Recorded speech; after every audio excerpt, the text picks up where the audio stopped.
இண்டஸ்ட்ரியை பொறுத்த வரைக்கும் நீங்க ஈஸியா வந்து பிளாக் மணியை வந்து ஒயிட் மணியா மாத்தக்கூடிய ஒரு பெரிய வேலையை வந்து பிலிம் இண்டஸ்ட்ரி செஞ்சு கொடுக்கும். படமே ஓடாது, நமக்கு நல்லா தெரியும். படத்துல சுத்தமா கதை நல்லா இருக்காது. மொக்க படம்னு சொல்லி நம்ம விமர்சிப்போம். ஆனா பாத்தீங்கன்னா 2 நாள் கழிச்சு தயாரிப்பு நிறுவனம் என்னன்னு சொல்லி கொடுப்பாங்க தெரியுமா? 500 கோடி ரூபாய் படத்தோட கலெக்ஷன், 700 கோடி ரூபாய் படத்தோட கலெக்ஷன் சொல்லி கொடுப்பாங்க. இது எல்லாமே பிளாக் மணி. இந்த பிளாக் மணியை வந்து ஒயிட் மணியா மாத்துறதுக்கு தான் பிலிம் இண்டஸ்ட்ரியை பயன்படுத்துறாங்க. இந்த பிலிம் இண்டஸ்ட்ரிங்கிறது வந்து ரொம்ப புனிதமான ஒரு விஷயமாக நிறைய இடத்துல பார்க்கப்படுது.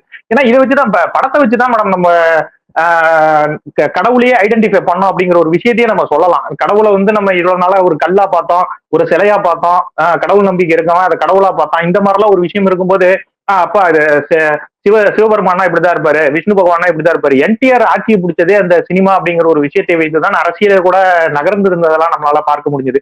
இந்த பிலிம் இண்டஸ்ட்ரிய எந்த அளவுக்கு கெடுக்க முடியும் அப்படிங்கிறதையும் வந்து திமுக அரசு நன்றாக காமிச்சது. அவர்கள் ஆட்சியில் இல்லாத போது பாத்தீங்கன்னா, போன தடவை ஜெயலலிதா அம்மா ஆட்சியில் இருக்கும்போது 10 வருட காலம் வந்து பிலிம் இண்டஸ்ட்ரி நன்றாக இருந்தது.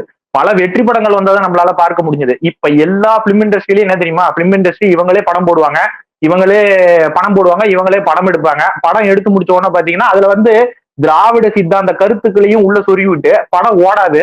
அந்த ஓடாத படத்துக்கு 500 கோடி ரூபாய் ப்ராஃபிட்,